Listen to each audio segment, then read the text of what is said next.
नमस्कार मु नवनीता रथ मु आपनको सोशियोलॉजी ऑफ जेंडर जहाँकि सामाजिक लिंग संबंधी समाज विज्ञान तारी उपरे किछि कहबी आमे आगामी 12टी अध्याय को आमे एई श्रेणी रे पर्यायभुक्त करिबा। ए जो सामाजिक लिंग भित्तिक समाज विज्ञान यह होची मुख्य समाज विज्ञान रो एक अंश एवं यह एबे बहु मात्रा रे आमे सबु विश्वविद्यालय महाविद्यालय रो जो अच्छी करिकुलम ता मध्य रे एको अंतर्भुक्त करा जाउची। तेणु ए जो सामाजिक लिंग भित्तिक समाज विज्ञान विषय आलोचना करिबा बेले आमे आगो को देखिबा जे आमे सामाजिक लिंग कहले कौन बुझू। प्रत्येक मनीष आमे जानिचे गोटे अवयव धरी जन्म होता है तार से अवयव बा से तार अंग को देखी आमे ताकू सेटे ताकू आमे जन्मित लिंग कहता जो लिंगटे धरी गोटे शिशु जन्म लाभ करता है ताकू आमे तार शारीरिक लिंग बा जन्मित लिंग कहता। किंतु गोटे मनीष शिशु जन्म हैला बेले आमे तार अंग को देखी से पुत्र संतान किंबा कन्या संतान बोली आमे चिन्हट करिथाउ। किंतु सामाजिक चलनी रे तार गतिविधि तार पोशाक परिच्छेद तार चालीचलन को नियंत्रण करिवा पाई जो रकम रो आमे ताकू किछि सामाजिक लिंग रे ताकू चिन्हट करिथाउ। एवं एही सामाजिक लिंग समाज रे वैषम्य आनी थाए। लिंग द्वारा लिंग भित्तिक उच्चा नीचा क्रम देखा जाय थाए एवं एही सामाजिक लिंग ही समाज रे सामाजिक भित्तिक लिंग भित्तिक शोषण रो भित्तिभूमि पालती थाए। जो आगामी 12टी अध्याय अच्छी ए पेपर रे आमे ताकू एही सामाजिक लिंग विषय रे अधिक आलोचना जारी रखिबा एवं ताहा किपरि समाज रे कार्यकारिता करथाय एवं महिला मानक उपरे तार प्रभाव कौन ता उपरे मध्य आमे आलोचना बढ़ाइबा। आमर प्रथम अध्याय रे अछि जे जेंडर सेक्स एंड सेक्सुअलिटी जाको कि आमे ओडिया रे सामाजिक लिंग शारीरिक लिंग एवं लिंगिकता बोली कहिथा। एई अध्याय रे आमे चारिटी मुख्य तथ्य उपरे गुरुत्व आरोप करिबा एवं तारि उपरे आमर आलोचना को केंद्रीभूत करिबा। सेगुडिक हेला प्रथमे शारीरिक लिंग ओ सामाजिक लिंग मध्य रे पार्थक्य कौन, सामाजिक ओ सांस्कृतिक भित्तिक सामाजिक लिंगर कारक बा प्रस्तुतिर कारक को आमे वर्णना करिबा। शारीरिक लिंग सामाजिक लिंग श्रम एवं लिंगिकता मध्य रे संपर्क को मध्य आमे आलोचना माध्यम रे अन्वेषण करिबा। सामाजिक लिंग किपरि विविधता ओ उच्च नीचा क्रम सृष्टि करिवारे सहायक होइथाय ताहाको मध्य आमे आमर परिवेश एवं परिस्थिति को नै वर्णना करिबा। सामाजिक लिंग भित्तिक सामाजिकरण प्रक्रिया जहाँकि एक मनुष्य को समाज रे एक ग्रहणीय सदस्य करिवारे सहायक होइथाय ताहा मध्य आमे एही अध्याय रे वर्णना करिबा। प्रकृत रे आमे जदि देखिबा समाज रे मनुष्य दुई रकम परिचय नै निजको वंचित रहि जाय। गोटे हेला गोटे प्रदत्त परिचय जोटा कि मु आगुरु कहउतली जन्मित परिचय जहाँ कि शारीरिक एवं जहाँ कि आउ गोटे परिचय होउछि तार शारीरिक सामाजिक परिचय जोटा कि समाज रे चलिबा मध्य रे से ताहाकू प्राप्त होइथाय।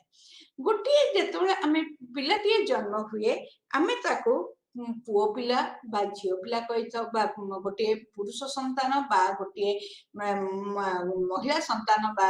कहिथाउ नारी बोली कहिथाउ। किंतु आमे जेतबेले ताकू बड़ हुए आमे ताकू पुरुष महिला तांकर कार्यविधि सब समाज द्वारा नियंत्रित होइथाय। प्रत्येक मानव शिशु जन्मित समय रे तार प्रदत्त परिचय बा शारीरिक लिंग को धरी समाज को आसितांती। शारीरिक लिंग रे समाज रो कोनोसी हस्तक्षेप न थाए। किंतु समाज मध्य ताकू सामाजिक चलनी अनुसार निजर सामाजिक स्वीकृत लिंग को प्राप्त करने को पड़ी थाए एवं जहा द्वारा कि ताकू बड़े पिलाटिए जितेबाला समाज भितर बढ़ी थाए सेतेबाला तार सामाजिक लिंग धीरे धीरे प्रस्तुत होता है कारण समाज भितर ताको कहा जाय थाए ताको किपरि चलबा पय हेबो जति गोटे पुत्र संतान होता है तार चलनी धारा अलग होता है जदि गोटे कन्या संतान होता है तार चलनी धारा अलग होता है यह लोक मानक समाज रे उच्च नीचा क्रम सजाइबारे साहाय्य करते अनेक समाज रे हमें देखा जाए आमे कहू पुरुष मान को प्राधान्य दिया जाए नारी मान को अधस्थान भाव में ग्रहण करा जाए ताहा होची एई सामाजिक लिंगरु ही एई उच्च नीचा क्रम होता है एवं समाज रे यह विविधता आनी थाए जोटा को आमे डाइवर्सिटी बोली कहि थाउ किंतु अनेक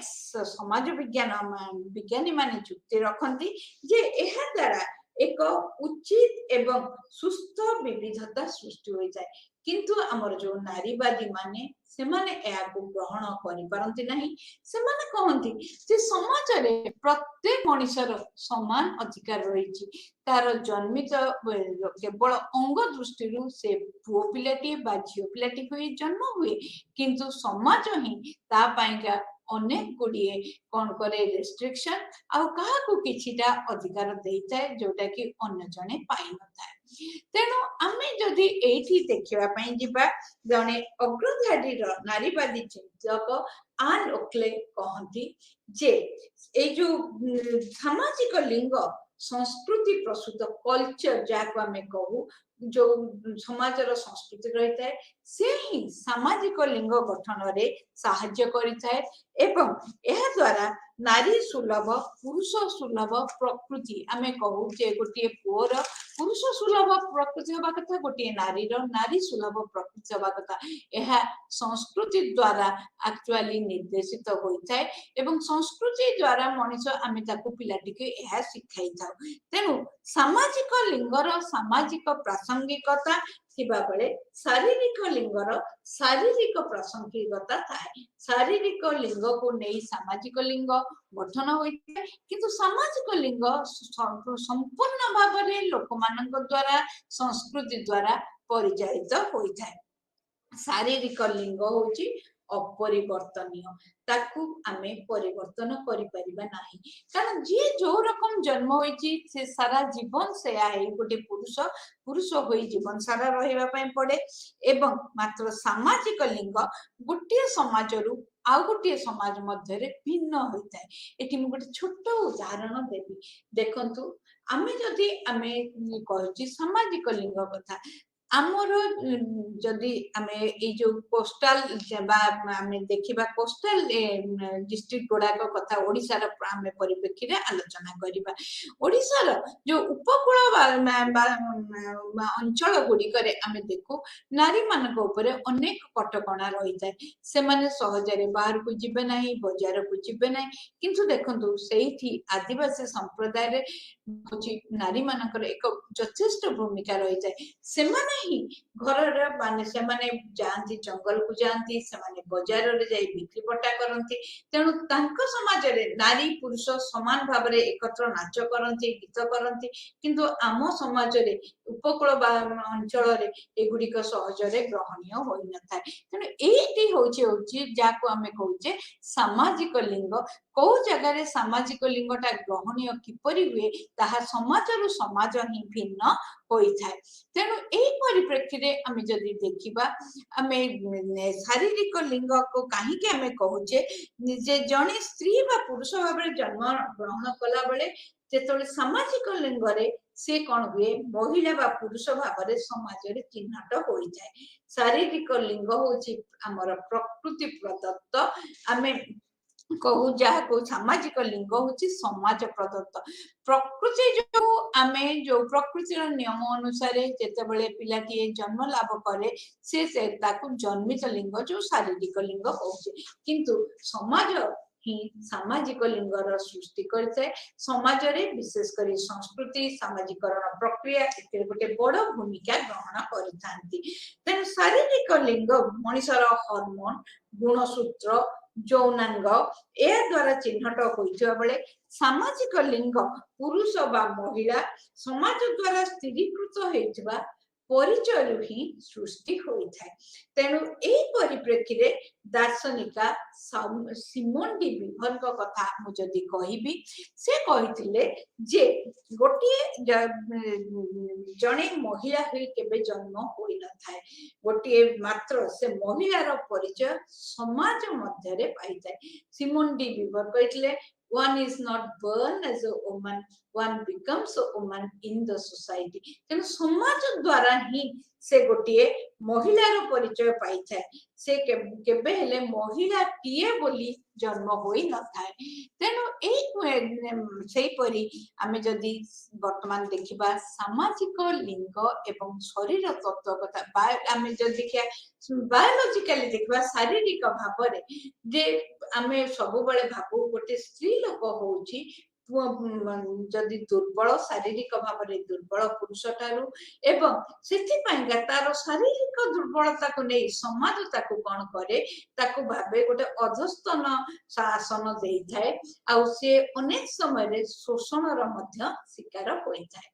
मार्गारेट मीड बोली जने थिले समाज विज्ञानी से कहिथिले जे गोटे समाज स्थिर करे जे कोटा हेबो पुरुषर कार्य कोटा हेबो महिलार कार्य गछ चढ़ीबा हल करिबा लंगल बुलाइबा जेहेतु पुरुषर शारीरिक बल अधिक थाए तेणु ताकू दिया जाए जितेबाला कि गोटे नारी की कौन दिया जाए ना आमे कहूचे जे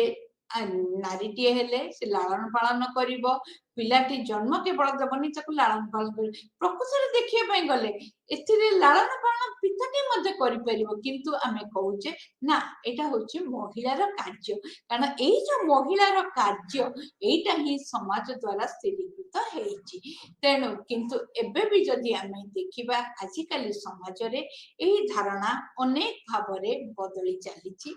आमे जो जो कार्य गुडी को आमे महिलार कार्य बोली नुहे बोली भाबुतिले सेगुड़िकरे आजिकाली अधिक संख्यक महिला माने सेतिरे अंशग्रहण कलेनी जेपरी आमे कहूचे विमान चालक बर्तमान विमान चालिका माने मध्य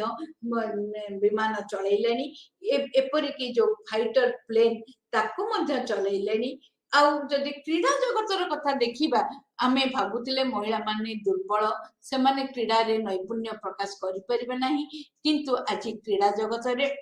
अनेक नारी आसीचंदी। तेणु एथरो मु कहबा पई चाहूची जे सामाजिक लिंग होउची परिवर्तनशील सामाजिक लिंग को आमे बहुत भाबरे आमे परिवर्तन मध्य करि परिबा। तापरे आमे वर्तमान आलोचना करिबा जोटा को आमे कहूचे जेंडर सोशलाइजेशन समाज विज्ञान शास्त्र रे सोशलाइजेशन कहले आमे समस्त सामाजिकरण को बुझाई था। गोटे शिशु जेतेबेले जन्म होता है से समाजर नीति नियम जानी न थाए मात्र समाज रे चलिबा बेले से समाजर नीति नियम कौन ताठरो आशा करा जाए सबु शिखी थाए ताकू आमे कहू सामाजिकरण प्रक्रिया। तेणु ए प्रत्येक सामाजिकरण प्रक्रिया रे परिवार सांगसाथी स्कूल विद्यालय रे शिक्षक शिक्षयित्रींकर एवं कार्य जोठी आमे कार्य करे धर्म संस्थान इवेंट गणमाध्यम गोटे प्रमुख भूमिका रही। तेणु जितेबाला आमे ताको जेंडर सोशलाइजेशन कहू बा सामाजिक लिंग भित्तिक सामाजिकरण कहू जितेबाला सामाजिक लिंग अनुसार बा सामाजिक लिंग शिक्षादान करिया पई सामाजिकरण करा जाए ताको आमे कहू सामाजिक लिंग भित्तिक सामाजिकरण। तेणु एथिरे कोन हुए आमे सामाजिक लिंग को अनेक भाव में गुरुत्व देइथाउ को पिला को कौन शिक्षा आमे पिला को समान भाव रे केबे शिखे न थाउ गोटिए हेले ताको गोटिए प्रकार आमे शिक्षा देइथाउ झियोटिए हेले ताको अन्य रकम रो सामाजिकरण प्रक्रिया रे आमे ताको अंतर्भुक्त करिथाउ। आ परिवार आ गणमाध्यम रो एथिरे गोटिए बड़ भूमिका रही। एथिरे कौन हुए गोटे परिवार रे गोटे पुओटी को तार पुओटर जो रकम व्यवहार आचार व्यवहार चालीचलन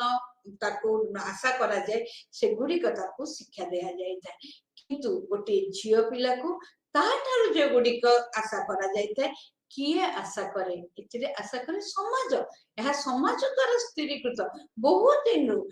आमर समाज रे संस्कृति रे एगुड़िक रही এবং সেই সংস্কৃতি অনুসারে আমি তাଙ୍କୁ এগুড়িক শিখাই ଚାଲୁ ତେଣୁ ଗୋଟିଏ ପିଲା କଣ ହୁଏ ଯେତେବେଳେ ଆସେ ଗୋଟେ ପରିବାର ମଧ୍ୟକୁ ତାକୁ ଶିଖାଯାଏ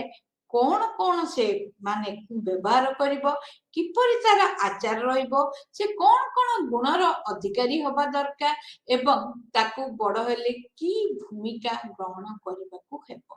ଯଦି ଆମେ ଯେତେବେଳେ ଗୋଟେ ସାମାନ୍ୟ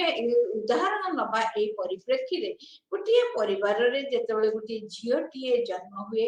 ତାକୁ ତାର ମା ବାପା ଶିଖାଇ ଚାଲନ୍ତି ତାକୁ ଶାନ୍ତ ହେବା ପାଇଁ ପଡିବ ତାକୁ ଘରର ପରିବେଶ ମଧ୍ୟରେ ନିଜକୁ ସୀମିତ ରଖିବା ପାଇଁ ପଡିବ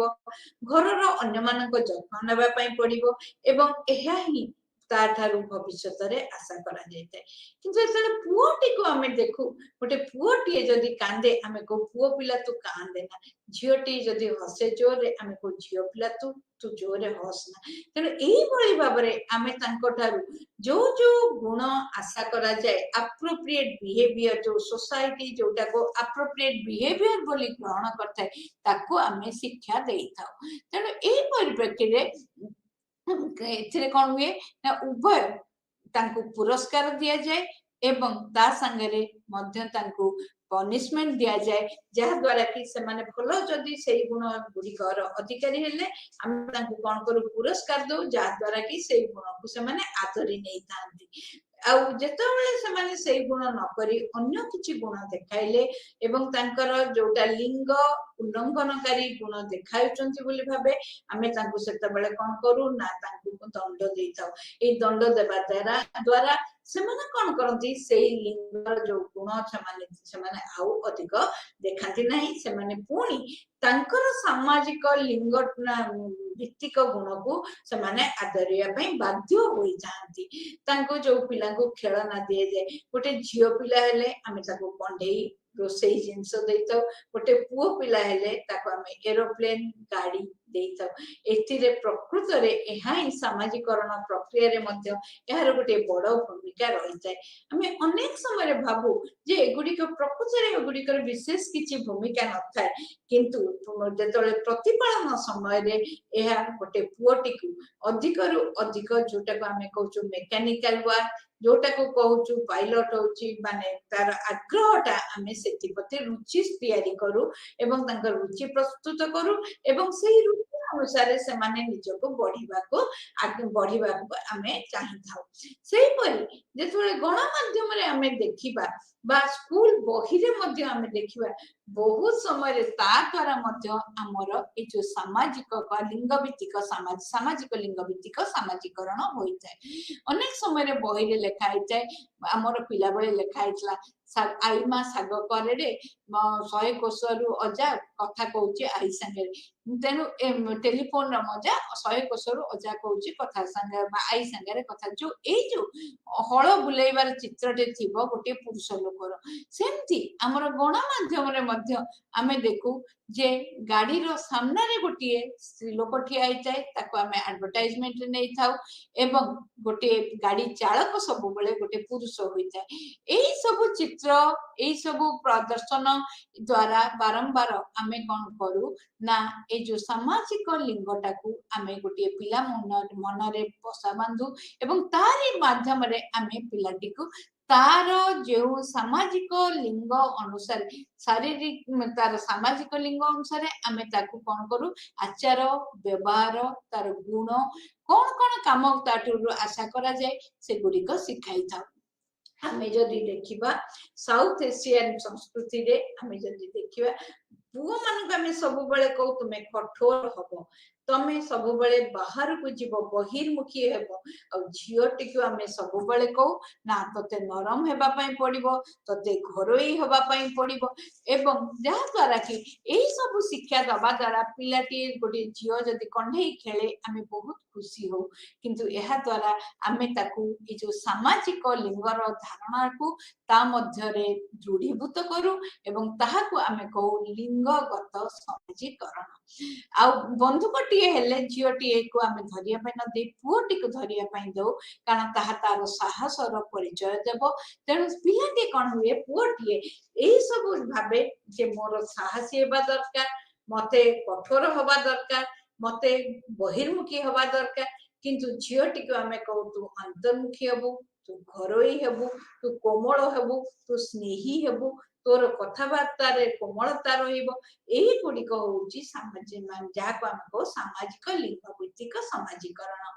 आ रूथ और हार्टले जो कहते जे विभिन्न उपाय ए जो सामाजिक लिंगगत समाजीकरण प्रक्रिया अनुष्ठित होता है केमिति ना प्रथमे होउची जे बहुत चालाक भाबरे आमे गोटिए माने पुओ एवं झियो को सहित आमे जेतेबेले तांको सहित हमर इंटरैक्शन करू बा सेतेबेले आमे तांको चालाकी माध्यम रे हमर निजर इंटरैक्शन माध्यम रे आमे तांको कोन करू ना आमे तांको सिखै थाउ जे किपरि से माने हेबे एही परि भाबरे आमे जदि देखिबा आमे कोन करू ना तांको पोशाक झियोटी को को रकम पोशाक दबु पुओटी को को रकम पोशाक दबु ता भितर संस्कृति प्रदत्त आमे आनी पुओटी को सहजरे झियो पोशाक देउ नाही झियोटी की पुओ पोशाक देउ नाही तेणु आमे पुओ मान को कहू जे नाइ तुम मान को टिके कठोर होवा पई पड़िबो झियोटी को आमे जति कोमल स्वर रे झियोटी कथा कहे आमे ताको बहुत मात्रा रे भल पाई थाउ एवं से जाने जे एहा बोधे मोर मो ठारू समाज आशा करते आ विभिन्न रकम रो आमे कोन करू तांको कार्यकलाप मध्य तांको सिखो झियोटी को आमे छोटिया बळटू आमे कहू आ पानी दे आ से आसन पका आ से खाइबा बाड़ी एवं पुओटी को कहू तू जा जाइगिरी गैरेज खोले गेट खोले एवं एहा द्वारा आमे कोन करू ना विभिन्न रकम कार्य क्रिया कलाप द्वारा आमे तांको कोन करू ना तांको सामाजिकरणटा सिखैता एवं बारंबार बारंबार से जिंस देखि देखि से माने जानती जे झियोटे जाने मते एई गुण गुड़िकर अधिकारी आ पुओटे भाबे ना मते ए गुड़िक आहरण करिया पई पड़िबो तापरे आमे अनेक समय रे हमर कथा बार्ता रे हमर निजर कोन हो ना आमे देखो माने मौखिक प्रशंसा करू झियोटी की कहू सुंदरी पुओटी की कहू साहसी झियो को कहू तू भारी सुंदर देखाउछु पुओटी की कहू साहसी आमे कहू the boy needs to be called as brave और झियोटी की कहू you look pretty you look beautiful और सेटा की ही आमे भाबू जे ता द्वारा मध्य आमे कोन करू ना ए जो जेंडर सोशलाइजेशन बा जहा को सामाजिक लिंग भित्तिक सामाजिकरण को देखा जाओ और विभिन्न परिस्थिति को आमे exposing them to different situation आमे अनेक समय रे पुओ एवं झियो को विभिन्न परिस्थिति रो सम्मुखीन कराई थाउ से माने जाएगी देखिए पे गले जेतेबेले गोटे किछि विपद आसे पुओटी की कहू बापा कहे जे तू धरिकिरी पळैया तू गाई बाछुरी खोली दे किंबा गोटे डिजास्टर आसिला गोटे कालामिटी आसिला बन्या बात्या समय आ झियोटी को तू माँ पाखरे था साइकिल तमे गोटे कोण रे रहि जाओ एई जो रकम रो विभिन्न काम आ बापांग कार्य रे तू चाले जमी की चाले तू गाड़ी रे आसे बसे तू देखे बापा साइकिल केमती चलाउची मो साइकिल पछरे आसे आ झियोटी के कहू तू माँ रो पछे पछे रह यह द्वारा से माँ करुवा कार्य गुड़िक शिखे एवं पुओ बाप करुवा कार्य गुड़िक शिखे तेणु जो रूथ और हार्डली कहले ए जो चारोटी उपाय रे आमे कोन करू सामाजिक लिंगीकरण करू ए चारोटी उपाय ताले कोन हैला गोटिए हैला जे प्रथमे होची चतुरतार सहित तांको सहित व्यवहार करी तापरे होची तांको विभिन्न कार्यकलाप माध्यम रे खेलना प्रदान माध्यम रे मौखिक प्रशंसा माध्यम रे एवं तांको विभिन्न परिवेश एवं परिस्थिति रो सामना कराई आमे एई सामाजिक लिंग भित्तिक सामाजिकरण करै था ବର୍ତ୍ତମାନ ଆମେ ଦେଖିବା ଯେ ଲିଙ୍ଗ ଓ ଉଚ୍ଚ ନିଚା କ୍ରମ ମଧ୍ୟରେ ଯେଉଁ ସମ୍ପର୍କ ରହିଛି, ଲିଙ୍ଗ ଏବଂ ଉଚ୍ଚ ନିଚା କ୍ରମ ମଧ୍ୟରେ କିପରି ସେମାନେ ସମ୍ପର୍କିତ ତା ଉପରେ ବର୍ତ୍ତମାନ ଆମେ ଆଲୋଚନା କରିବା।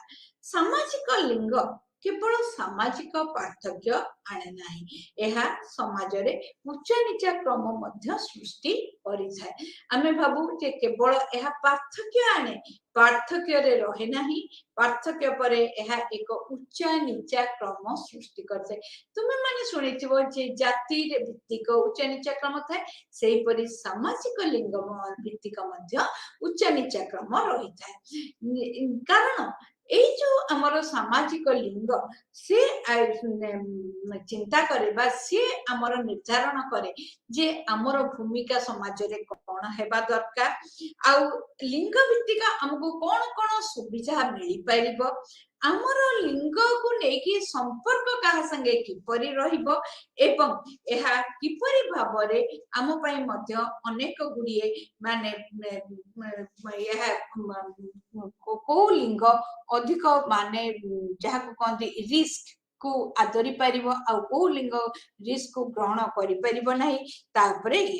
ତେଣୁ ଲିଙ୍ଗ ଭିତ୍ତିକ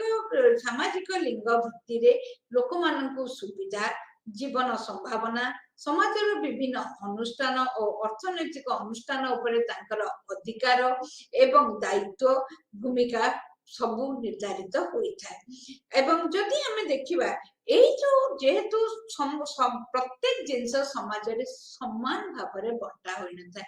ଯଦି ମୁଁ ପଚାରିବି ଅଧିକାର କଥା, ଅଧିକାର ଦେଖିବା ପାଇଁ ଗଲେ ଆମର ପୁରୁଷ ମାନେ ଯେତେ ଅଧିକାର ପାଇଥାନ୍ତି ନାରୀ ମାନେ କେବେ ପାଇନଥାନ୍ତି। ତେଣୁ ଆମେ ଯଦି ଦେଖିବା କାହିଁକି ଆଜି ମହିଳା ମାନଙ୍କ ଭିତରେ କାର୍ଯ୍ୟ କରିବାରେ, ଯଦି ଆମେ ଦେଖିବା ଶ୍ରମରେ ଅଂଶଗ୍ରହଣ କରିବାରେ ମହିଳାଙ୍କର ସଂଖ୍ୟା କମ ଦେଖାଯାଉଛି, ଯଦି ଆମେ ଦେଖିବା ଉଚ୍ଚ ଶିକ୍ଷା କ୍ଷେତ୍ରରେ ମହିଳାମାନଙ୍କ ସଂଖ୍ୟା କମି ଯାଉଛି ପୁରୁଷଙ୍କ ତୁଳନାରେ, ଏବଂ ଯଦି ଏଇ ସବୁ କ୍ଷେତ୍ରରେ ଆମେ ଯଦି ଦେଖିବା ପ୍ରପର୍ଟି ଓନରସିପ ସମ୍ପତ୍ତି ଅଧିକାର ମହିଳାମାନେ খুব কম ভাବରେ ସମ୍ପତ୍ତି ଅଧିକାର କରିଥାନ୍ତି, କିନ୍ତୁ ପୁରୁଷମାନେ ସବୁବେଳେ ସମ୍ପତ୍ତିର ଅଧିକାରୀ ହୋଇଥାନ୍ତି। ତେଣୁ ଏଇ ଯୋଉ ସବୁ ଗୁଡିଏ ରହୁଛି ଅଲଗା ଅଲଗା ବା ସମାନ ଭାବରେ ବଣ୍ଟା ହେଉନାହିଁ, ଅସମାନତା ସୃଷ୍ଟି କରାହଉଛି, ଏଇ ଅସମାନତାରୁ ହିଁ ଉଚ୍ଚା ନିଚା କ୍ରମ ସମାଜରେ ସାମାଜିକ ଲିଙ୍ଗ ଭିତରେ ସୃଷ୍ଟି ହୋଇଥାଏ। ସାଧାରଣତଃ ସମାଜରେ ସାମାଜିକ ଲିଙ୍ଗ ଭିତ୍ତିକ ଉଚ୍ଚ ନିଚା କ୍ରମରେ ପୁରୁଷଙ୍କର ମହିଳା ମାନଙ୍କ ଉପରେ ପ୍ରାଧାନ୍ୟ ପ୍ରାୟ ଆମେ ଦେଖିଥାଉ। କାରଣ ପୁରୁଷ ମାନେ ସବୁବେଳେ ଯଦି ଆଜି ଯିବା ଆମେ ଗୋଟେ ଗାଁକୁ ପଚାରିବା ଏ ଗାଁ ଏ କାହା ପୁଅ, ସାଙ୍ଗେ ସାଙ୍ଗେ ପିଲାମାନେ ତାର ସାଙ୍ଗସାଥି ମାନେ ଦିଅନ୍ତି ସେ ଅମୁକ ଲୋକଙ୍କର ପୁଅ, ତା ବାପାର ନାଁକୁ ଉଚ୍ଚାରଣ କରିଥାନ୍ତି, ବାପା ନାଁରେ ଆମେ ବାପାର ସାଙ୍ଗିଆ ନେଇଥାଉ ଏବଂ ପୁରୁଷ ମାନଙ୍କର ମାନେ ତାଙ୍କ ବାପାର ସାଙ୍ଗିଆ ନିଅନ୍ତି, ବାପାର ଘରେ ରହିଥାନ୍ତି ଏବଂ ବାପାର ସମ୍ପତ୍ତି କି ପୁଅଟିଏ ପାଖକୁ ପ୍ରାୟ ଯାଇଥାଏ। ଯଦିଓ ଏହା ନିୟମ ପରିବର୍ତ୍ତନ ବହୁତ ହେଲାଣି, କିନ୍ତୁ ତେଣୁ ପୁରୁଷ ପ୍ରାଧାନ୍ୟତା ମଧ୍ୟରେ ଆମେ ଦେଖୁ ଯେ କୌଣସି ଅଧିକାର ଏବଂ ସଂସାରରେ ଯୋଉ ସମାଜରେ ଥିବା ବିଭିନ୍ନ ରିସୋର୍ସ ସମ୍ବଳ ତାକୁ ସମାନ ଭାବରେ ବଣ୍ଟା ଯାଇନଥାଏ। ପୁରୁଷ ମାନେ ଅଧିକ ସମ୍ବଳ ଅଧିକ ଅଧିକାରର ଅଧିକାରୀ ହୋଇଥାନ୍ତି ମହିଳାଙ୍କ ତୁଳନାରେ। ତେଣୁ ଏଇ ଯୋଉ ସାମାଜିକ ଲିଙ୍ଗ ଭିତ୍ତିରେ ଯେତେବେଳେ ଅସମାନ ଭାବରେ ଏଗୁଡିକ ବଣ୍ଟନ ହୁଏ, ସେତେବେଳେ ସମାଜରେ କଣ ହୁଏ ନା ସେଗୁଡିକ ଉଚ୍ଚା ନିଚା କ୍ରମ ସୃଷ୍ଟି କରେ। ଏଇ ଯୋଉ ଆମେ ଉଚ୍ଚା ନିଚା କ୍ରମ କଥା କହୁଛେ, ଗୋଟିଏ ପରିବାରରୁ ଆରମ୍ଭ କରିବା। ଗୋଟିଏ ପରିବାରକୁ ଯଦି ଆମେ ଗୋଟିଏ ଛୋଟ ସମାଜ ବୋଲି ଗ୍ରହଣ କରିବା, ଗୋଟିଏ ପରିବାରରେ ଆମେ ଦେଖିଛେ ଯେ ଗୋଟିଏ ପୁଅ ଏବଂ ଝିଅ ମଧ୍ୟରେ, ମୁଁ କହୁନି ସବୁ ପରିବାରରେ, ଏବେ ମଧ୍ୟ ପରିବାର ଅଛି ଯେଉଁଥିରେ କି ପୁଅ ଝିଅ ମଧ୍ୟରେ ଅନେକ ଗୁଡିଏ ପାର୍ଥକ୍ୟ ଅଣାଯାଇଥାଏ। ପୁଅଟିକି ଯେତେବେଳେ ବିଦ୍ୟାଳୟକୁ ପଠାଯାଏ, ପୁଅଟିକୁ ପୁଅର ଅନେକ ଆଶା ପୂରଣ କରାଯାଏ, ଝିଅଟିକି କୁହାଯାଏ ଆମର ସମ୍ବଳ ନାହିଁ ତେଣୁ ତୁ ପଢି ଯାଇପାରିବୁ ନାହିଁ। ତେଣୁ ଏଇ କ୍ଷେତ୍ରରେ କଣ ହୁଏ ନା ପୁଅ ଝିଅ ମଧ୍ୟରେ ଅସମାନତା ଆସେ। ଗୋଟିଏ ଘର କହିଲେ ଆମେ ସବୁବେଳେ ବାପାର ନାଁଟାକୁ ପ୍ରାୟ ବୁଝାଯାଏ, କିନ୍ତୁ ଏବେ ମଧ୍ୟ ଆମେ ଦେଖୁଛେ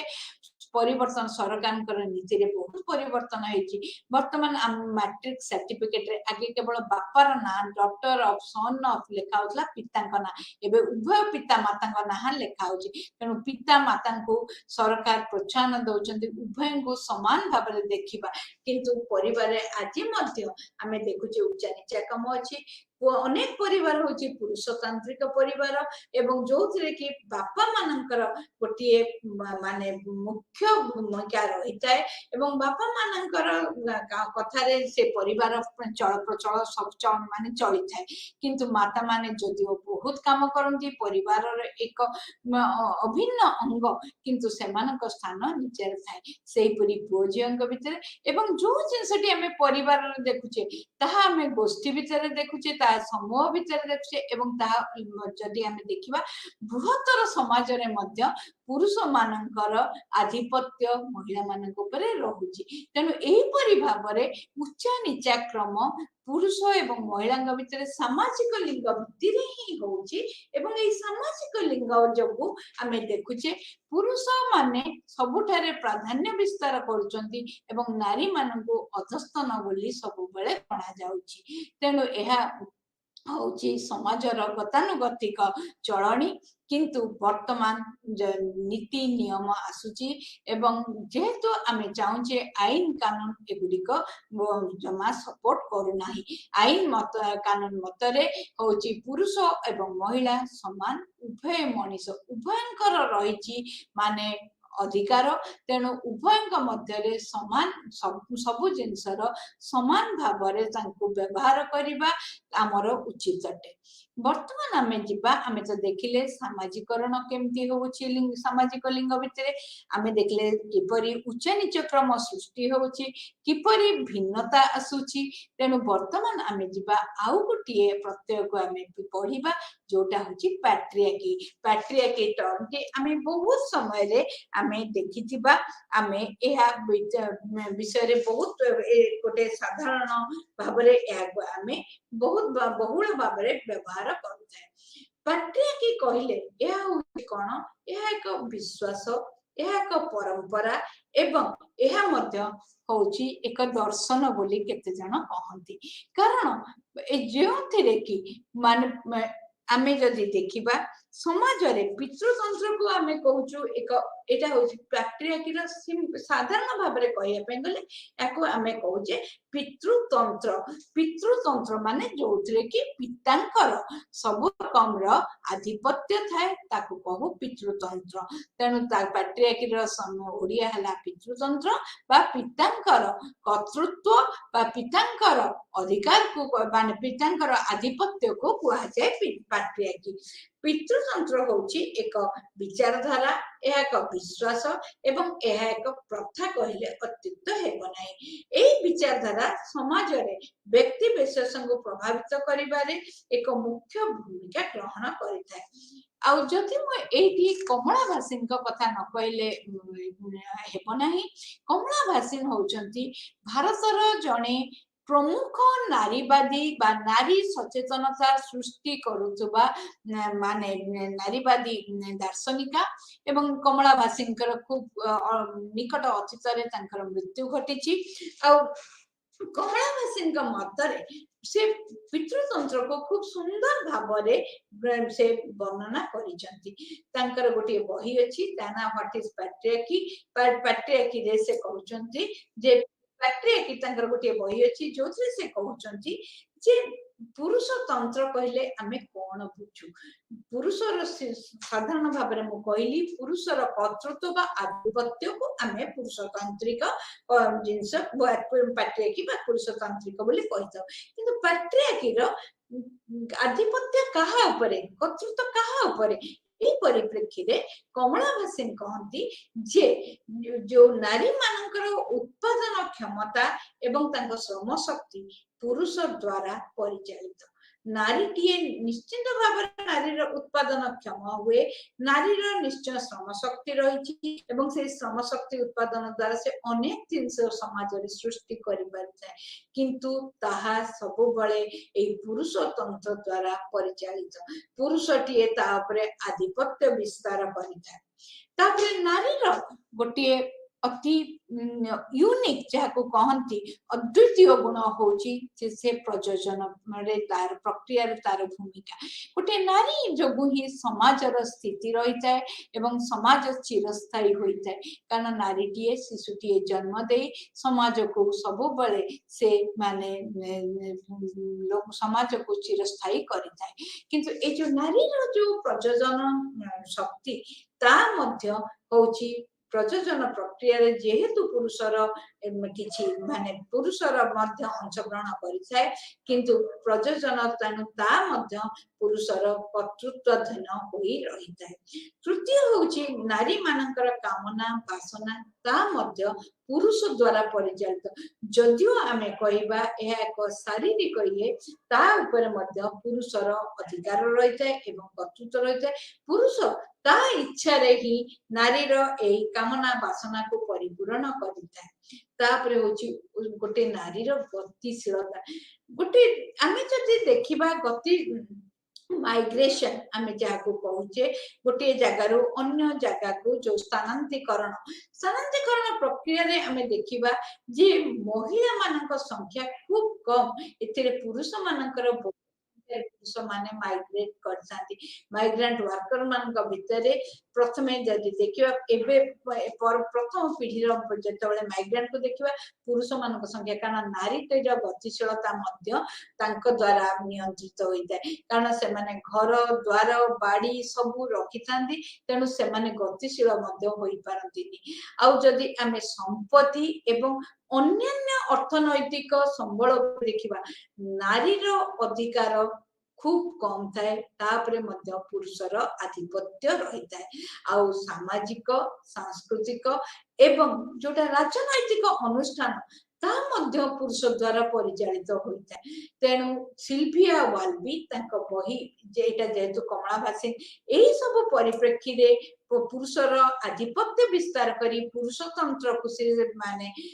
प्रतिष्ठित करथाय तापरे कहिसंती सिल्विया वाल्बी बोली आउ जने दार्शनिका तांकर बही थियोराइजिंग पैट्रियार्की जो कि से पुरुष पितृतंत्र बा पुरुषतंत्र से देइचंती माने तत्व देइचंती सेथिरे से 6टी माने स्वाधीन किंतु माने परस्पर सहित संपर्कित माने दिगंत ऊपर से कहिचंती सेगुडी कहला कोन कोन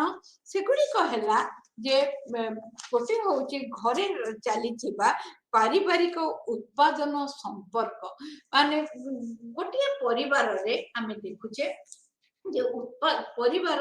उत्पादन उपरे निर्भर करे कारण परिवार टे चलेया पे हेले उत्पादन निहाती दरकार हुए तेणु एथि पाए जेतेबेले पुरुषटी को आमे कहू कोन ना आमे जे कहबा जे पुरुषटी होउची माने बाहर काम पाए उद्दिष्ट पुरुषटीए होउची जेतु पुरुषटीए बाहर काम को जाए तेणु आमे को पुरुष होउची द चीफ ब्रेड विनर से होची मुख्य माने जो इनकम बा रोजगार क्षम होची पुरुष किंतु गोटे नारी मध्य तार माने एई जो उत्पादन प्रक्रिया रे गोटे विराट भूमिका निर्वाह करिथाय ताको किंतु दिया जायते कोन जत्न एवं green economy care and green economy जत्न एवं जो सबुज माने जाको अर्थनीति आमे कहूचे माने चाष बास आ सेगुडी करे श्रम थाए किंतु पारिश्रमिक न थाए तेणु जो श्रम थाए और पारिश्रमिक न थाए तेणु आमे ताको रोजगार क्षम बोली ग्रहण करू नाही जोटा कि पुरुष सामान्य काम कले हमर बहुत जगह रे जदि आमे स्टडी करिबा हमर बहुत गवेषणा जणैछि वर्ल्ड बैंक तार बहुत स्टडी रे जणैछि जे नारीटीए पुरुष थारो अधिक समय प्रकृति परिवार रे थिबा उत्पादन रे व्यस्त रही जाए किंतु तार श्रम को परिश्रमिक रे जेतु आमे दिउ नाही ता श्रम पय सेति पय आमे ताको रोजगार क्षम कहू नाही पुरुष अल्प समय काम करी जो आने ताको आमे कहू जैसे रोजगार जो माने मुख्य रोजगारी बोली ताको कहू एवं एहा द्वारा पुरुषतंत्र स्थापित होई जाए द्वितीय होची आमे जदि देखिबा पारिश्रमिक कर्म पारिश्रमिक अल्प नैपुण्यता आवश्यक करथबा କାର୍ଯ୍ୟରେ ଗୋଟିଏ ନାରୀକୁ ସବୁବେଳେ ଲିପ୍ତ କରାଯାଏ। ଗୋଟିଏ ନାରୀ ପ୍ରକୃତରେ ଦେଖିଲେ ଘରେ ବହୁତ କାମ କରିଥାଏ, କିନ୍ତୁ ତାକୁ ଆମେ ପାରିଶ୍ରମିକ ଦେଇନଥାଉ। କିନ୍ତୁ ବାହାରେ ଯେତେବେଳେ ନାରୀଟିଏ କାମ କରୁଛି, ଆମେ ଗୋଟିଏ ଏଠି ଉଦାହରଣ ନବା ଅଣସଂଗଠିତ କ୍ଷେତ୍ର। ଅଣସଂଗଠିତ କ୍ଷେତ୍ରରେ କଣ ହୋଇଥାଏ, ନାରୀଟିଏ ଯେତେବେଳେ କାର୍ଯ୍ୟ ଲିପ୍ତ ରହିଥାଏ ସେତେବେଳେ ତାର କଣ ହୁଏ ନା ସିଏ ତାକୁ খুব নিম্ন স্তরে দিয়াযাଏ, କାରଣ ସ୍କିଲ୍ଡ ୱାର୍କ ଯୋଉଟାରେ ନୈପୁଣ୍ୟତା ଦରକାର ସେଥିରେ ତାକୁ ରଖାଯାଇପାରେ ନାହିଁ। ତାକୁ କଣ ହେଇଥାଏ, ଯୋଉଥିରେ ନୈପୁଣ୍ୟତା ବେଶୀ ଦରକାର ନାହିଁ ତାକୁ ତଳ ସ୍ତରରେ ରଖାଯାଏ ଏବଂ ତାକୁ ଖୁବ କମ ପଇସା ମଧ୍ୟ ଦେଇଯାଏ। ସେମିତି ଦ୍ୱିତୀୟରେ ଯଦି ଆମେ ଦେଖିବା ରାଜ୍ୟ ଯୋଉଟା ଷ୍ଟେଟ ଆମେ କହୁଛେ ତାହା ମଧ୍ୟ ପୁରୁଷତାନ୍ତ୍ରିକ। ମାନେ ଆଜି ବି ଯଦି ଆମେ ଦେଖିବା ପୃଥିବୀର ପ୍ରାୟ ଅନେକ ଦେଶରେ ଆମେ ଦେଖିବା ତାଙ୍କର ଯୋଉ ହଉଛି ପାର୍ଲାମେଣ୍ଟ ହଉଛି ପୁରୁଷ ପ୍ରାଧାନ୍ୟ ପାର୍ଲାମେଣ୍ଟ। ତେଣୁ ଏହା ଦ୍ୱାରା କଣ ହଉଛି ନା ଆଇନ ସରକାରୀ ଆମେ ଯଦି ଦେଖିବା ଆଇନ ସରକାରୀ ନୀତି ସରକାରୀ କାର୍ଯ୍ୟଧାରାରେ ନାରୀ ମାନଙ୍କ ତୁଳନାରେ ପୁରୁଷଙ୍କର ଅଧିକ ଗୁରୁତ୍ୱ ରହିଥାଏ, ଯାହାକି ପୁରୁଷତାନ୍ତ୍ରିକ ପ୍ରକ୍ରିୟାକୁ ଅଧିକ ତ୍ୱରାନ୍ୱିତ କରିଥାଏ। ତାପରେ ଯଦି ଦେଖିବା patriarchal relation in sexuality ଯୋଉଟାକୁ ଆମେ କହିପାରିବା ଯୌନ କ୍ରିୟାରେ ମଧ୍ୟ ପୁରୁଷଙ୍କର ସ୍ୱାଧୀନତା ତାଙ୍କର ଇଚ୍ଛାର ମାନେ ପ୍ରାଧାନ୍ୟତା ମଧ୍ୟ ସବୁବେଳେ ରହିଥାଏ। ଆଉ ଯଦି ଦେଖିବା ଆମର ଯୋଉ ସାଂସ୍କୃତିକ ଅନୁଷ୍ଠାନ ଗୁଡିକରେ ପୁରୁଷଙ୍କର ପ୍ରାଧାନ୍ୟତା ରହିଥାଏ, ଯଥା ଗଣମାଧ୍ୟମ ଦେଖ, ଧର୍ମରେ ଦେଖ, ଯଦି ଆମେ ଦେଖିବା ଅନେକ ମନ୍ଦିରର ଯୋଉମାନେ ପୂଜକ ଥାନ୍ତି ସେମାନେ ସାଧାରଣତଃ ପୁରୁଷ ହୋଇଥାନ୍ତି। ଶିକ୍ଷା ଅନୁଷ୍ଠାନ ଏଗୁଡିକ ସବୁ ପୁରୁଷଙ୍କର ହାତରେ ଥାଏ, ଯାହାକି ପୁରୁଷ ତାନ୍ତ୍ରିକ ଇଏକୁ ମାନେ ଅଧିକ ମାନେ ପ୍ରୋତ୍ସାହନ ଦେଇଥାଏ। ଆଉ କୋନେଲ ତାଙ୍କର 3ଟି ଜିନିଷ କହନ୍ତି ଯାହାକି ସମାଜରେ ଥିବା ଯୋଉ ପାୱାର ରିଲେସନ ଆମେ ଯାହାକୁ କ୍ଷମତା ସମ୍ପର୍କ, କାରଣ ଏ ଯୋଉ ପିତୃତନ୍ତ୍ର କ୍ଷମତା ସମ୍ପର୍କ ଉପରେ ପର୍ଯ୍ୟବେସିତ। ଯାହାର କ୍ଷମତା ଥାଏ ଆମେ ତାକୁ ତାର ଆଧିପତ୍ୟ ଥାଏ, ତେଣୁ ପିତାର ଅଧିକ କ୍ଷମତା ବୋଲି ତାର ଆଧିପତ୍ୟ ଅଧିକା। ତେଣୁ ସିଏ କହନ୍ତି କୋନେଲଙ୍କ ମତରେ ଯେ ଆମେ 3 ଜଣ ପରସ୍ପର ମଧ୍ୟରେ କ୍ରିୟାଶୀଳ ହୋଇଥାନ୍ତି। ଗୋଟେ ହଉଛି ଶ୍ରମ, ଗୋଟେ ହଉଛି ଶକ୍ତି ଏବଂ ମାନସିକ ଶକ୍ତି। ଏଇ 3টাରେ ଆମେ ଭାବୁ ପୁରୁଷର ପ୍ରାଧାନ୍ୟ ରହିଛି। ସାମାଜିକ ଲିଙ୍ଗ ଭିତ୍ତିକ ଘରୋଇ ଅଣଘରୋଇ ସର୍ବସାଧାରଣ ଶ୍ରମ ବିଭାଜନରେ ଆମେ ଦେଖୁ ପୁରୁଷ ମାନେ ଶ୍ରମ ବିଭାଜନରେ ସବୁବେଳେ ଭଲ କାମ, ଉଚ୍ଚତର କାମ ଏବଂ ଉଚ୍ଚ ପାରିଶ୍ରମିକ କାମରେ ଲିପ୍ତ ଥାନ୍ତି। ତାପରେ ଦ୍ୱିତୀୟ ହଉଛି ଯଦି ଆମେ କ୍ଷମତାକୁ ଆସିବା, କ୍ଷମତା ଅନୁସାରେ ଆମେ ଦେଖିବା ଯେ କ୍ଷମତାରେ ମଧ୍ୟ ଶକ୍ତି ବା କ୍ଷମତାରେ ପୁରୁଷ ମାନଙ୍କର ଘରୋଇ ଜୀବନ, ରାଜ୍ୟ, ସୈନିକ ସବୁଥିରେ ପୁରୁଷ ମାନେ ତାଙ୍କର ମାନେ ଆଧିପତ୍ୟ ବିସ୍ତାର କରିଥାନ୍ତି। ଆଉ ମାନସିକ ଶକ୍ତିରେ ଆମେ ଦେଖିବା ଯେ ସ୍ତ୍ରୀ ମହିଳା ମାନଙ୍କୁ ଆମେ ଅଧିକ ଗୁରୁତ୍ୱ ଦେଇଥାଉ, କାରଣ ଯୋଉଥିରେ କି ନିବିଡତା ଦରକାର ହୁଏ, ଯୋଉଥିରେ କି ସ୍ନେହ ଦରକାର ହୁଏ, ଆବେଗିକତା ଦରକାର ହୁଏ। ଆଉ ବ୍ୟକ୍ତିଗତ ଜୀବନରେ ପିଲାଟିର ଲାଳନ ପାଳନରେ ଆମେ ମହିଳା ମାନଙ୍କୁ ଅଧିକ ଗୁରୁତ୍ୱ ଦେଇଥାଉ। ତେଣୁ ଏହିପରି ଭାବରେ ଆମର କ୍ଷମତା ବଣ୍ଟନରେ ପୁରୁଷ ମାନେ ଅଧିକ କ୍ଷମତାର ଅଧିକାରୀ, ନାରୀ ମାନଙ୍କ ପାଖେ କ୍ଷମତା ନଥାଏ। କ୍ଷମତା ନଥିବାରୁ ପୁରୁଷ ମାନଙ୍କର ଆଧିପତ୍ୟ ଥାଏ, ଯୋଉଟାକୁ ଆମେ ପିତୃତନ୍ତ୍ର କହିଥାଉ। ଏବଂ ପିତୃତନ୍ତ୍ର ଦ୍ଵାରା କଣ ହୁଏ ନା ବହୁତ ଜିନିଷ ସମାଜରେ ଆମର ନିର୍ଦ୍ଧାରିତ ହୋଇଥାଏ ଏବଂ ସେଥିରୁ ଆମର ଯୋଉ ଉଚ୍ଚ ନିଚା କ୍ରମ ହୋଇଥାଏ, ନାରୀ ମାନଙ୍କୁ ନିଚ ସ୍ଥାନ ଏବଂ ପୁରୁଷ ମାନଙ୍କୁ ଉଚ୍ଚ ସ୍ଥାନ ଦିଆଯାଇଥାଏ। ଏବଂ ଏହା ଆମର ସାମାଜିକରଣ ପ୍ରକ୍ରିୟାକୁ ଲିଙ୍ଗଗତ ସାମାଜିକରଣ ପ୍ରକ୍ରିୟାକୁ ମଧ୍ୟ ବହୁତ ଭାବରେ ପ୍ରଭାବିତ କରିଥାଏ। ବର୍ତ୍ତମାନ ଆମେ ଆଉ ଗୋଟିଏ ପ୍ରତ୍ୟୟ ଦେଖିବା, ଜେଣ୍ଡର ଆଣ୍ଡ ଲେବର, ସାମାଜିକ ଲିଙ୍ଗ ଭିତ୍ତିକ ଶ୍ରମ।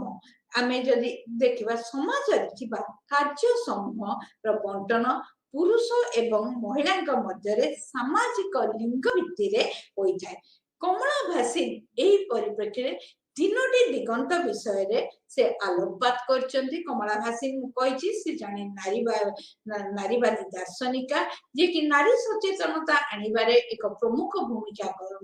निर्वाह करचंती एवं सेथिमे से अनेक गुडी पुस्तक मध्य रचना करचंती। तेणु से कहले जे आमे जदि देखिबा समग्र माने ए जो सामाजिक लिंग भितर कार्य को तीन प्रकार गोटे होची उत्पादनक्षम गोटे होची प्रयोजनक्षम आ गोटे होची सामाजिक कार्यावली रे विभक्त करा जाय थाए। आ जेतबे आमे उत्पादन कथा कहूचे उत्पादन रे आमे एही कार्यावली आमे द्रव्य विभिन्न प्रकार द्रव्य उत्पादन करिबा सेवार उत्पादन को बुझाए जहा को कि आमे व्यवहार करू किना बिकारे आमे व्यवहार करता। सेवा होची माने कर पायलट पायलट होची एक पायलट होची गोटे सेवा विमान चलाई आमे लोक मान को सेवा यात्रा सेवा जोगई थाउ। से परि द्रव्य हेले आमे जदी गोटे मेसिन तयारी कलु किबा गोटे हेलिकॉप्टर तयारी कलु सेथिरे आमे देखु पुरुष माननकु बहुत प्राधान्यता दिया जाइए। तापरे आसीबा आमे जदी रिप्रोडक्टिव जोटा प्रजनन काम कहि थाउ तेणु आमे कहबा जे एही कार्य रे आमे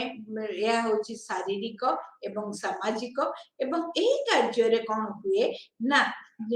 शारीरिक को आमे जैविक भी कहि परिबा एथिरे कोन हुए ना संतान जन्म रहे आ सामाजिक रे कोन होची तांको सेवा जत्न केवल शिशुंकर सेवा जत्न नहीं महिला को दिया जाए जे तार घरे रहुथुबा वृद्ध शिशु स्वामी एवं गृह रे काम करुवा गृह रे पालित होइजा विभिन्न पशु पक्षी जत्न एवं एहा द्वारा कोन हुए ना आमे केवल महिला टीए पूरा माने समाज रे सेवा तार प्रदान करि थाए। तेणु ए जो प्रयोजन जोगु ताको एही कार्य गुडी करे लिप्त करा जाए एगुडी को पारिश्रमिक बिना कार्य एवं समाज एहाको नारी सुलभ कार्य बोली कहि थाए एवं एहार अर्थनैतिक मूल्य ए पर्यंत मध्य निर्धारण होई पारि नाही। आ जदि हमें कम्युनिटी वर्क कहबा माने समूह संबंधित कार्यावली परस्पर संबंधित आशा करा कार्यधारा आम शिखिथाऊ यह उच्चा नीचा क्रम सृष्टि कर जथा हमें जदि देखिबा आनोकले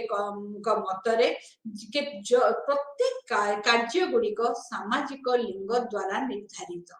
तांका मतरे केते गुडी जो गुडी करे क्षमता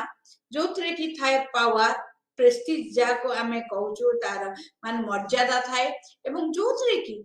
मनी थाए सेगुड़िक सबू कौन होता है अर्थ थाए से पुरुष से गुड़िक हूँ पुरुष द्वारा आधिपत्य पुरुष माने आधिपत्य विस्तार करते किंतु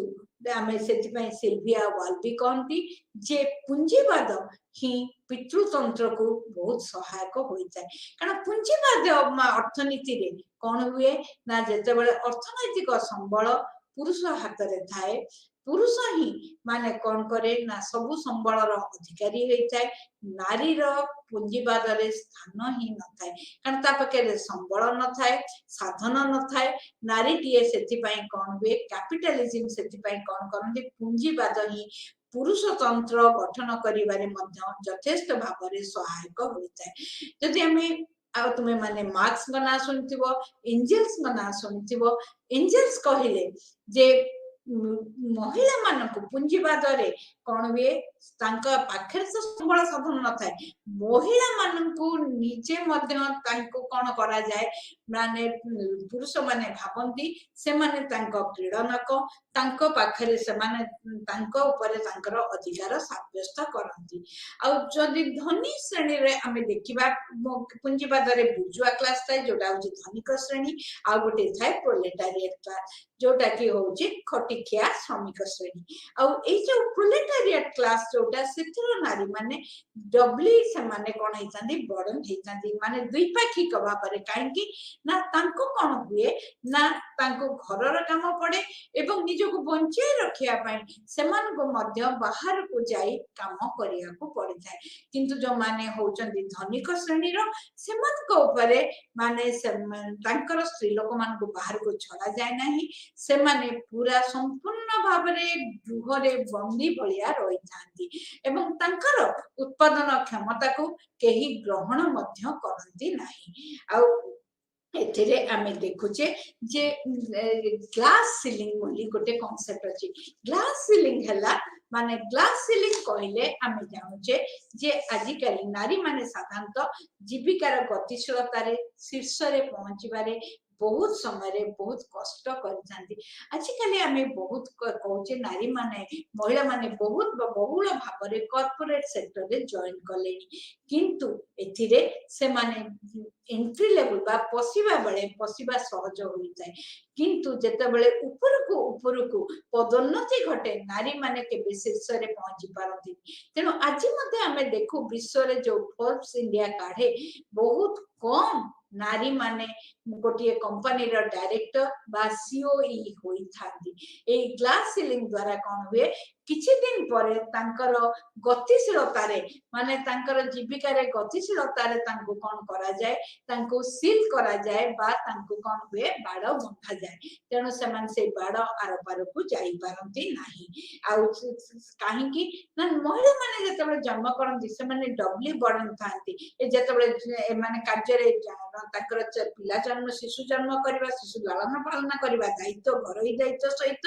तांकर मध्य कार्यस्थली रो दायित्व थाए तेणु सेमान को कहा जाए जे ताको कहा जाए मम्मी ट्रैक से माने जते बेले शिशुटी के जत्न नबा पई जन्म समय रे तार जत्न पई जते बेले कार्य रु किछि दिन निजको निवृत्त करंती तांको कहा जाए मम्मी ट्रैक तेणु सेमान कहंती जेसु पिला को सेमान जन्म देइचंती जत्न नेइचंती कार्यक्षम होई परिनांती सेति पई तांको सेते बेले प्रमोशन बा जाको जो आमे कहू पदोन्नति दिया जाए नहीं किंतु यह एक संपूर्ण भ्रांत धारणा कारण नारी जदि काम न करिबो कोनसी पुरुष ए काम करि परिबे नाही तेणु आमे एहाको ग्रहण करिवा उचित एहाको बरं आमे सेलिब्रेट करिवा उचित जे नारी उभय तार माने उत्पादन एवं प्रजनन काम को करि परछि एवं घर एवं तार कार्यस्थली मध्य रे एक माने संतुलन आनी पारुछि तेणु ए जो आउ से परि ग्लास वॉल कहा जाए कारण लिंग भित्ति रे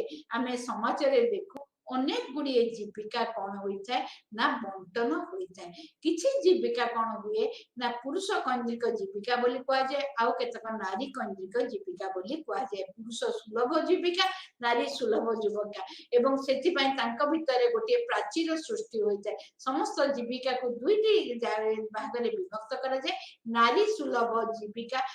जता स्कूल शिक्षयित्री हेबा नर्स हेबा एउडिक नारी सुलभ पुरुष सुलभ है कौन ट्रैक्टर चलाइबा हेलिकॉप्टर चलाइबा सेना बाहिनी जोग दबा कह ग्लास वॉल जो प्राचीर सृष्टि होता है ग्लास वॉल तेणु आमे ग्लास सीलिंग कौन ग्लास वॉल कौन आमे जानिले वर्तमान आमे जेंडर एंड सेक्सुअलिटी कौन जानिबा को चाहिबा सामाजिक लिंग एवं लिंग सुलभता कहले बा आमे याकू लैंगिकता मध्य केते जण कहंती या कहले शारीरिक गठन अनुसार निजर चिन्हट एवं निजर शारीरिक लिंग अनुसार व्यवहार प्रकट को कहा जाए एवं जदि पूर्व महिला एवं पुरुषर विभाजन रे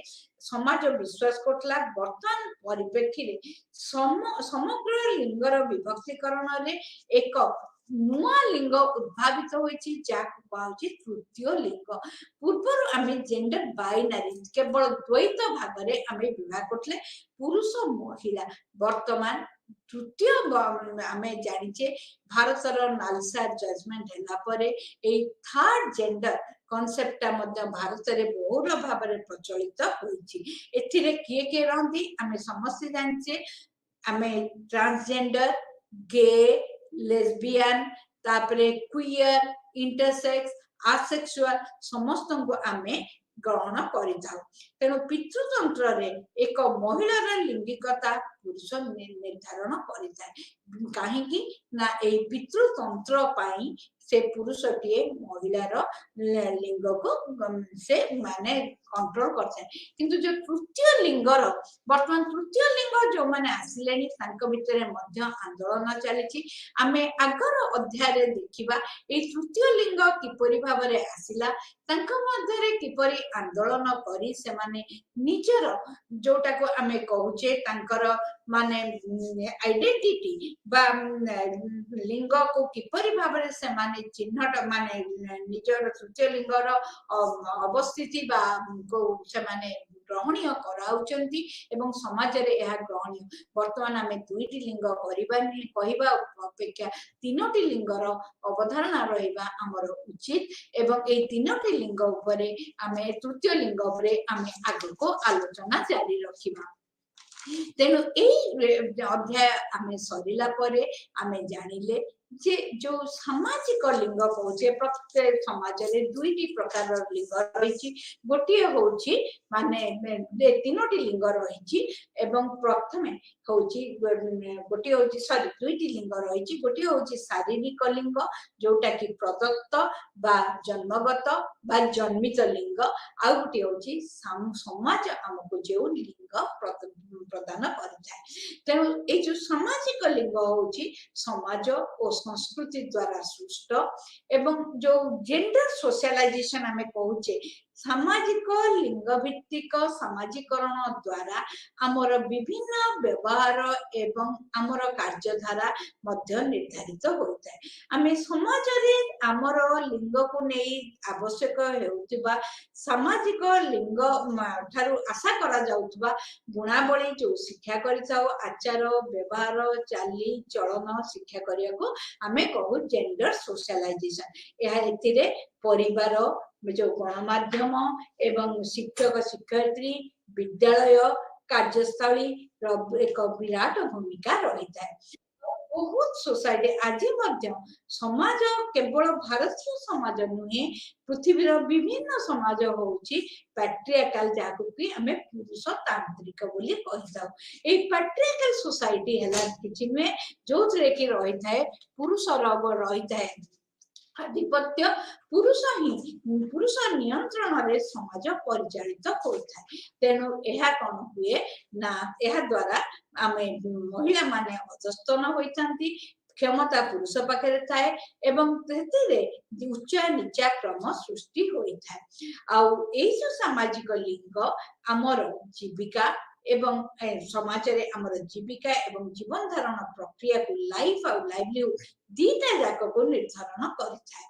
आउ लैंगिकता कहले आमे जो निजको पुरुष बा नारी बोली बा पुरुष सुलभ नारी सुलभ गुण रे आमे निजको आमर आइडेंटिटी अस्मिता भाव आमे आनु इगो जाको कहंती ताको आमे कहिताओ आउ पुरुष तंत्र रे पुरुष द्वारा महिलार उत्पादन प्रजोजन एवं विभिन्न क्षमता तार नियंत्रित होता है आउ एतुर मध्ये आमे जानिचे जे ग्लास सीलिंग कोन आउ किपरि श्रम विभाजन होता है आउ ग्लास वॉल जाको आमे कहू जे काच प्राचीर बा जो जो जे कार्य पुरुष केन्द्रिक कार्य महिला केन्द्रिक कार्य पुरुष सुलभ कार्य महिला सुलभ कार्य बा पुरुषर कार्य महिला कार्य बोली आमे जाको कहिदो ता मध्यरे मध्य आमे धारणा प्राप्त हेले कारण पुरुषर कार्य कहले किछि कार्य निर्धारित भाबरे संस्कृति द्वारा पुरुष द्वारा हेबो बोली किंतु वर्तमान एथिरे अनेक अनेक परिवर्तन आसुची सामाजिक लिंग आरंभ रे कहिछि वर्तमान मध्य कहूची मने रखिबा शारीरिक लिंग को आमे बदलाई परिबा नाही किंतु सामाजिक लिंग बदली चली परिबो बदली जीवो कारण अनेक समय रे आईन कानून नीति लोकंकर मनोवृत्तिर परिवर्तन रे सामाजिक लिंग रे मध्य बहुत गुडिए परिवर्तन आसे एवं समाज रे आज जदि हम देखिबा प्रत्येक समाज रे ए सामाजिक लिंग रे मध्य अनेक गुडिए परिवर्तन आसिलानी अनेक कहिछि नारी माने वर्तमान क्रीड़ा जगत रे नारी माने विमान चालक रूपे देखा देलेनी एवं अनेक पुरुष मध्य गृह कार्य रे से माने निजको माने गृह कार्य करूचंती तेनु सेटा आ गोटे लास्ट कहितली क्लास सीलिंग जोटा जे जते बळे जीविका रे गतिशीलता रे पदोन्नति रे किपरि नारी मान ମାନଙ୍କୁ କିଛି दिन ପରେ ତାଙ୍କୁ ଗତିଶୀଳତାକୁ ବୃଦ୍ଧ କରାଯାଏ ପ୍ରାଚୀର ଦେଇ ତାକୁ କହୁ ଆମେ ଗ୍ଲାସ ସିଲିଂ ଯେ ସେମାନେ ଏହା ଉପରକୁ ଆଉ ଯାଇପାରିବେ ନାହିଁ ଯେଉଁଥିପାଇଁକା କି ନାରୀର ପଦୋନ୍ନତି ଯେହେତୁ ସେ ମାତୃତ୍ୱ ପାଇଁ ଏବଂ ତାର ଘରୋଇ କାର୍ଯ୍ୟ ପାଇଁ କିଛି दिन ଛୁଟିରେ ରହିଥାଏ ସେ ତାର ଦ୍ୱାହି ଦେଇ ତାକୁ ପଦୋନ୍ନତି ଦିଆଯାଇ ନଥାଏ ତେଣୁ ନାରୀଟିଏ ସବୁବେଳେ ସେଇ ଗ୍ଲାସ ସିଲିଂ ବା କିଛି ସମୟ ପରେ ତାର ପଦୋନ୍ନତି ବନ୍ଦ ହୋଇଯାଇଥାଏ ଏବଂ ଏହା ଦ୍ୱାରା ଶ୍ରମରେ କଣ ହୁଏ ନା ଶ୍ରମ ବିଭାଜନ ହୁଏ ନାହିଁ କେବଳ ଶ୍ରମ ବିଭାଜନ ହୁଏ ନାହିଁ ଶ୍ରମରେ ମଧ୍ୟ ତାରତମ୍ୟ ଦେଖାଯାଏ ଶ୍ରମରେ ଉଚ୍ଚ ନିଚ କ୍ରମ ସୃଷ୍ଟି କରାଯାଏ ଏବଂ ମହିଳାଟିଏ ପୁରୁଷର ତଳେ ସବୁବେଳେ ରହିଥାଏ ଏଗୁଡିକ ସବୁ ପୁରୁଷ ତନ୍ତ୍ରର ନିଦର୍ଶନ କହିଲେ ଅତ୍ୟୁକ୍ତି ହେବ ନାହିଁ ଆଜି ତାହେଲେ ଆମେ ଏଇଠି ଅଧ୍ୟାୟଟି ଶେଷ କରିବା ଆମେ କାଲି ପୁଣି ଦ୍ୱିତୀୟ ଅଧ୍ୟାୟରୁ ଆରମ୍ଭ କରିବା ନମସ୍କାର।